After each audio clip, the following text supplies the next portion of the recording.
കമൽ സംവിധാനം ചെയ്ത മമ്മൂട്ടി, ശ്രീനിവാസൻ, ശോഭന, ആനി എന്നിവർ പ്രധാന കഥാപാത്രങ്ങളെ അവതരിപ്പിച്ച ചിത്രമാണ് മഴയെത്തും മുമ്പേ. 1995 പുറത്തിറങ്ങിയ ചിത്രം മുരളി ഫിലിംസിന്റെ ബാനറിൽ VP മാധവനാണ് ചിത്രം നിർമ്മിച്ചത്. രവീന്ദ്രൻ ആനന്ദ് സംഗീതം നിർവഹിച്ച ചിത്രത്തിൽ കൈതപ്പുറം ദാമോദരൻ, ബിച്ചു തിരുമല എന്നിവരാണ് വരികൾ എഴുതിയത്.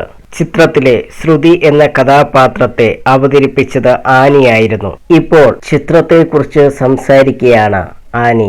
ഗ്രഹലക്ഷ്മിയോട് സംസാരിക്കുകയായിരുന്നു നടി. ആ ശ്രുതി ഞാൻ തന്നെയാണ്. അതുകൊണ്ടാണ് ആ കഥാപാത്രത്തോട് എനിക്ക് ഇത്രയും നീതി പുലർത്താൻ കഴിഞ്ഞത്. നീ അഭിനയിക്കേണ്ട, ജീവിച്ചാൽ മതി എന്നാണ് കമൽ സാർ പറഞ്ഞത്. ആ കഥാപാത്രത്തെ പറ്റി കേട്ടപ്പോൾ തന്നെ എനിക്ക് ഇഷ്ടമായി. ആ വാശിയും ബഹളവും എല്ലാം എന്നിലുണ്ട്.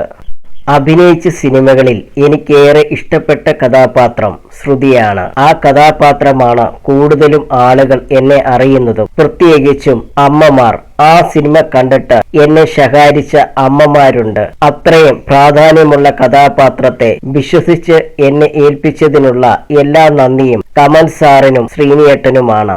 എന്റെ അഭിനയ ജീവിതത്തിന്റെ ടേണിംഗ് പോയിന്റ് ആയിരുന്നു ശ്രുതി. അതുപോലെ തന്നെ ആളുകൾ നെഞ്ചിലേറ്റിയ കഥാപാത്രമാണ് സ്വപ്നലോകത്തെ ബാലഭാസ്കരൻ എന്ന സിനിമയിലെ ചന്ദ്രികയും. ആനി പറയുന്നു.